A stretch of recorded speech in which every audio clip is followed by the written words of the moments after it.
Muchas gracias. Bueno, mi nombre es Alina. Yo les voy a trabajar algo relacionado sobre diseños de espacios educativos.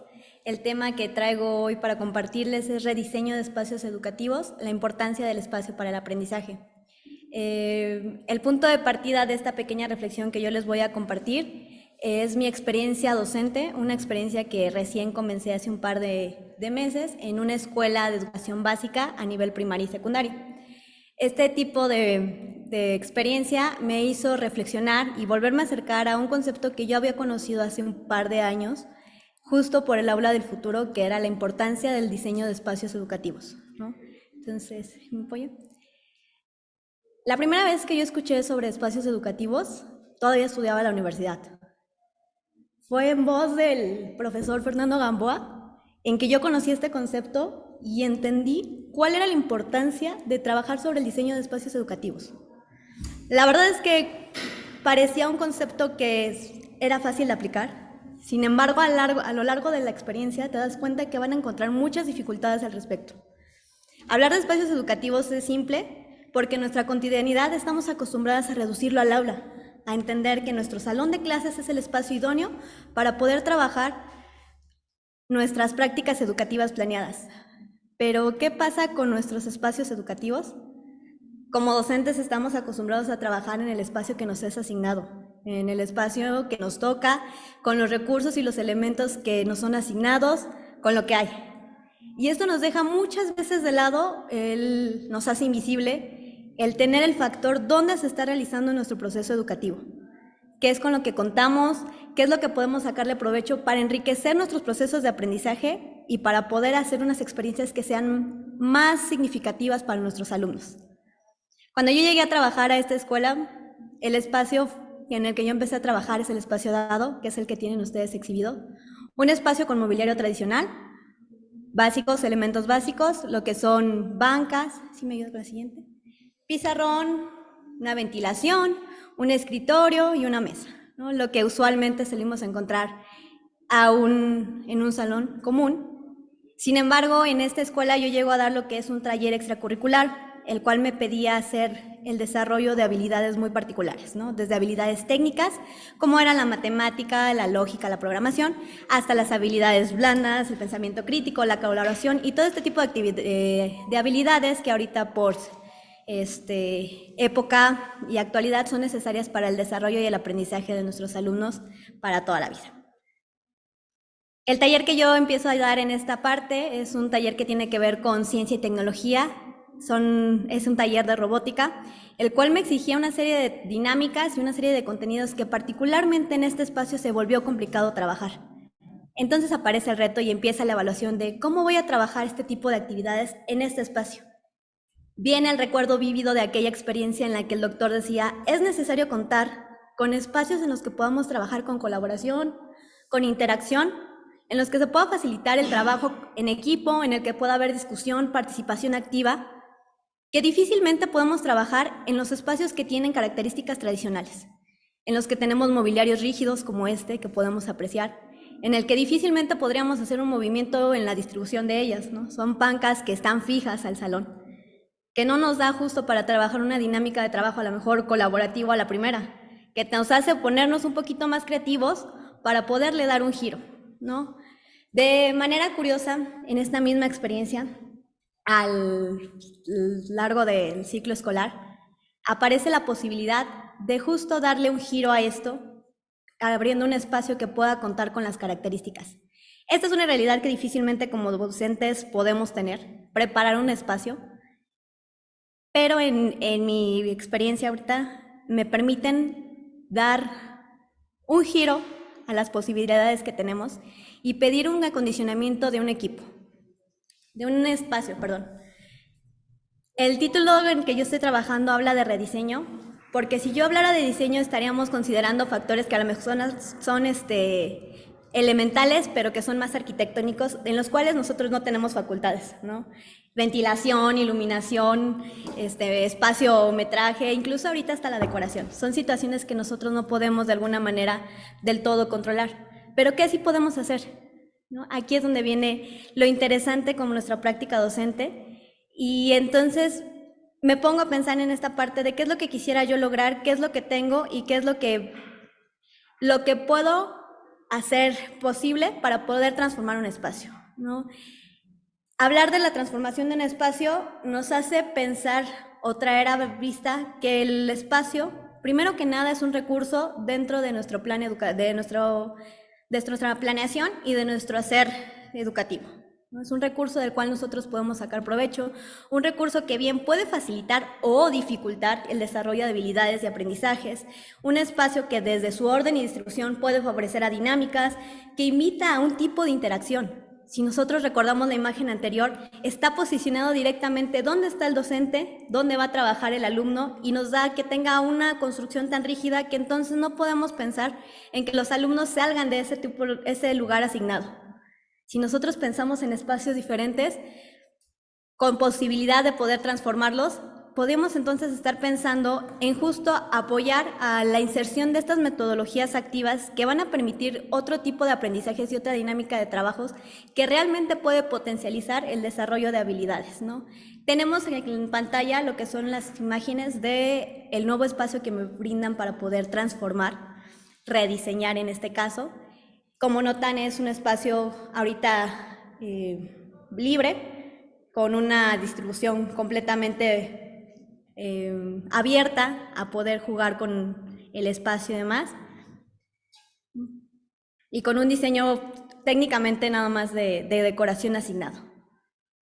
Como docente, la oportunidad está ahorita en ampliar justo el panorama para que este escenario se vuelva ese recurso que facilite el desarrollo de los chicos. Y entonces empezamos a evaluar una serie de elementos que se hacen indispensables al momento de trabajar, ¿no? Creo que es importante entender que al momento de transformar un espacio vamos a encontrar diferentes situaciones, pero lo primero es referir a por qué es importante rediseñar el espacio educativo. Es decir, o sea, qué posibilidades nos ofrece nuestro espacio y cuáles son los fines que yo quiero alcanzar. No. Empecemos desde cómo influye el espacio en nuestra práctica docente. Es decir, cada que nosotros hacemos una planeación, ¿cuántas veces o con qué frecuencia nos preguntamos esto para hacer el diseño de nuestras actividades? Por ser una clase que me obligaba a trabajar, por ejemplo, con tecnología o con contenidos de una índole que requería de tener conexiones, el salón en el que yo trabajaba me presentó la primera dificultad de no contar con un equipamiento adecuado. Aquí se puede a lo mejor dar la oportunidad. ¿Me ayuda con la siguiente? Y entonces viene esta evaluación, ¿no? Creo que uno de los recursos que es importante tener en consideración, que en este caso tomo una referencia sobre la guía de espacios de la UNESCO, es tener en cuenta cómo cambia la dinámica de trabajo alrededor de la distribución del mobiliario, ¿no? ¿Qué podemos hacer? ¿Qué pasa si yo trabajo desde parejas? ¿Qué tipo de aprendizajes puedo lograr en este caso? ¿Qué pasa si yo cambio la dinámica en una disposición diferente? ¿Qué tipo de resultados puedo obtener? ¿En qué actividades pueden ser convenientes? Les soy honesta, este tipo de cosas las aprendí yo justo con la experiencia en la que yo tuve la oportunidad de participar cerca de los colaboradores del aula. Y yo decía, hay que mover las sillas o hay que mover algunas de las cosas, pues para facilitar el hecho de que estamos trabajando en equipo y que los trabajos tengan mayor fluidez y podamos tomar, no sé, mejor evidencia de los resultados que se están obteniendo. Pero no es cierto. O sea, movíamos las mesas con el fin y con la intención particular de poder favorecer a la dinámica de trabajo, con que tuvieran y contaran con una movilidad diferente, con que el resultado fuera mejor o se lograra concretar la meta de una manera en que el impacto de esa experiencia realmente lograra algo significativo en los alumnos.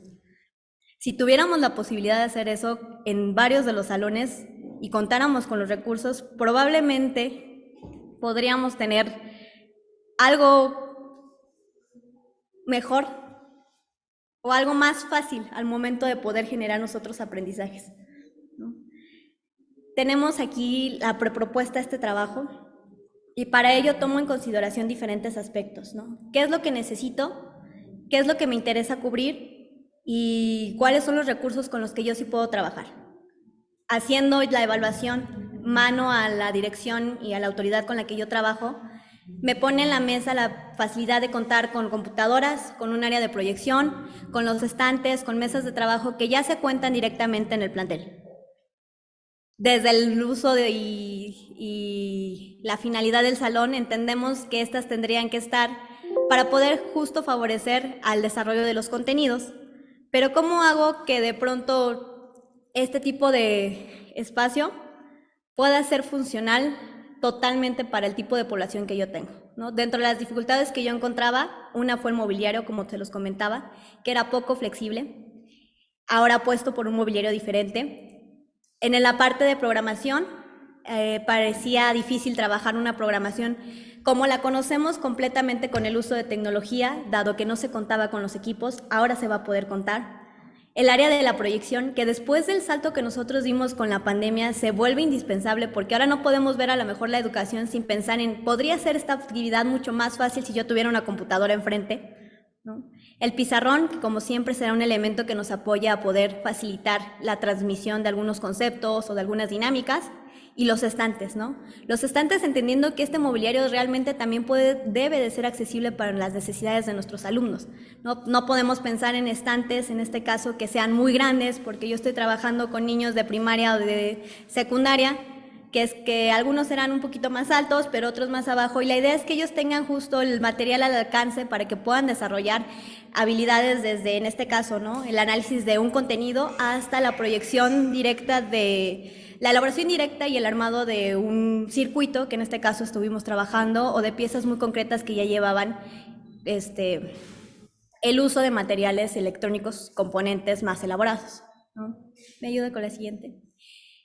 Sí, si pudiéramos hablar un poquito más de esto, encontramos que llevando esto a la práctica, la distribución del salón podría ser esta o tal vez podría ser otra, jugando con los elementos de manera que realmente podamos ofrecer un espacio que invite a un tipo de interacción, que amplíe las oportunidades de aprendizaje y que posibilite una forma de trabajo diferente. En tanto, para ir cerrando, tomo a consideración lo que serían 4 puntos que nos pueden servir para rediseñar un espacio educativo. 4 puntos que en cualquier situación, porque es algo importante, ¿no? Pensar que los espacios están limitados nada más porque son en los que nos tocó trabajar, sería algo que nos limite por completo lo que podemos lograr. Entonces hay que pensarlo desde aquello que podemos hacer con lo que tenemos. Y entonces pongo 4 puntos que pueden ser importantes para poder facilitar que cualquier espacio tenga un potencial mayor y nos ayude a lograr las metas que nosotros estamos procurando, ¿no?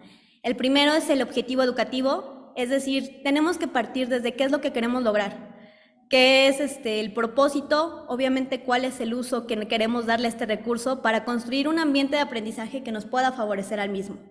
2, involucrar a la comunidad educativa, tener en cuenta sus necesidades y sus intereses para que entonces podamos optimizar el uso del espacio. Crear un espacio de inspiración, utilizar recursos y elementos que estimulen los sentidos y la creatividad. No tienen que ser necesariamente recursos que sean muy caros. Pueden ser desde una ambientación simple, como una luz, un celofán en las luces o en las ventanas, un aroma diferente que haga que el ambiente sea agradable, que sea diferente a lo que estamos acostumbrados en el aula tradicional, ¿no?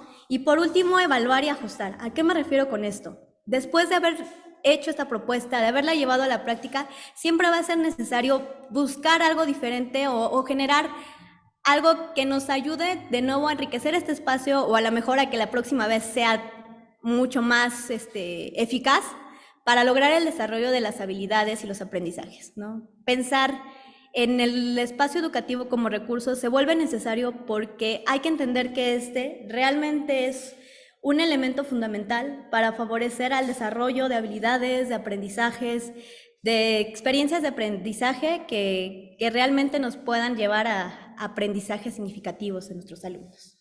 Entonces, con esto cierro las referencias. Gracias.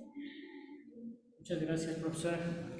Excelente presentación. Es un trabajo realmente inspirador pensando en todas estas limitaciones que usted menciona alrededor de los presupuestos, pero cuando la comunidad, tanto estudiantil como las autoridades trabajamos de mano con ellos, pues sin duda nos puede llevar a mucho mejores resultados y no siempre tenemos los presupuestos. Yo invitaría a los participantes de esta sala si tienen alguna pregunta para la profesora, asimismo a los que se encuentran conectados a distancia. Estamos atentos a sus preguntas. Me parece muy interesante esta perspectiva de la maestra. Siempre contar con espacios no solamente que den oportunidad para que el proceso de enseñanza-aprendizaje se pueda desarrollar perfectamente bien, sino que también sea un espacio donde los alumnos se sientan a gusto y en confianza para trabajar. Me llamó la atención que esta propuesta es para el nivel de primaria, ¿no? Y yo le preguntaría, maestra, los alumnos, después de que usted ha hecho su propuesta y ha empezado a modificar el espacio, ¿ellos han movido el espacio, han movido las bancas o se han trasladado a otro lugar del salón? Esa sería la pregunta, maestra. Muchas gracias. Sí, justo. La verdad es que de repente lo saca justo como de la cotidianidad o de la rutina, el que uno llegue y les proponga un ambiente diferente, ¿no? Agarren sus cosas, vamos a mover las bancas y juntémoslas en una mesa larga, ¿no? Me pasa mucho con tengo un grupo muy pequeño en primero de primaria, que son alumnos, entonces con ellos, tanto por la edad como por el tipo de procedimientos que yo manejo, es muy práctico generar una única mesa y acompañarlos en el procedimiento, ¿no? En cambio, con los de primaria de tercero, pues es mucho más fácil trabajar en parejas y sacarlos de esta rutina en la que ellos se están acostumbrados a que mi mesa se pone aquí y este es mi lugar, siempre los obliga a tener una participación también con cierta novedad hacia ello. Entonces, sí, la verdad es que no ha sido una dificultad decirles, vamos a mover las mesas, vamos a llevarlo de esta manera, y los resultados son evidentes, ¿no? El que ellos conviven y comparten de otra manera, la interacción es diferente, y podemos monitorearlos incluso para ir concretando el proceso o el resultado que nosotros buscamos. Muchas gracias, profesora. También tenemos una pregunta del profesor Carlos Esteban. Por favor, profesor, adelante. Sí, muchas gracias. Oigan, bueno, primero felicitarla, muy buena su presentación. Tenía la siguiente, y sobre todo porque considero elementos de docencia, el docente, el alumno y la sala de clase como los elementos que en conjunto generan algo. Y ahí va mi pregunta, ¿cómo en el fondo logró motivar de esta manera a los estudiantes a la comunidad, porque a lo mejor son los estudiantes más los papás, de poder incorporarse a este tema y que hagan propio este rediseño? En el fondo, ¿cómo le dieron un sentido a esto y que hagan propio esa actividad? No que nace solo de usted, sino que es un trabajo conjunto de la comunidad. Bueno, realmente partimos de las necesidades, ¿no? de la primera vivencia que se tiene con ellos en el primer tipo de salón que nosotros teníamos, es decir, este salón que no tenía las condiciones o los recursos de primera instancia, que tal vez a lo mejor pudimos resolver de otra manera, pero que sí nos van obstaculizando tiempos o resultados, porque lo que podíamos hacer a lo mejor con una computadora o con 3, 4 conexiones en una planeación que se tenía en 3 sesiones, por tener una sola conexión para 10 niños se volvían 8, 10 sesiones, ¿no? Entonces el resultado luego era como de ya no me alcanza. Hizo que este tipo de detalles se hicieran visibles tanto para las autoridades como los papás, y entonces empieza el punto de cómo queremos facilitar esto de manera que puedas sacarle mayor provecho a este tipo de talleres para que realmente apoyen a la formación integral, ¿no? Que es la idea que tienen este tipo de talleres extracurriculares dentro de la currícula del plantel donde estoy laborando en este momento, ¿no? Que formen al alumno desde un extra de lo que hacen las asignaturas para entonces apoyar a las habilidades que en la actualidad se requieren para insertarse al mundo actual. Muchas gracias. Muchas gracias, profesora. Yo creo que da un espacio muy amplio y muy interesante de intercambio de opiniones, sobre todo para todos aquellos que tenemos diferentes problemas en nuestros espacios de trabajo. Y yo pediría que en un momento dado esta comunicación, tal vez a través de un foro o a través de correo, pudiéramos mantener contacto para poder ayudar a otros que están enfrentando problemas similares avanzar en este tipo de situaciones. Agradecemos muchísimo su presentación, muy interesante, como todas las que se han venido presentando, cada uno desde su propio contexto. Y pues me permitiría agradecer su participación pidiéndole un aplauso a los participantes. Muchas gracias.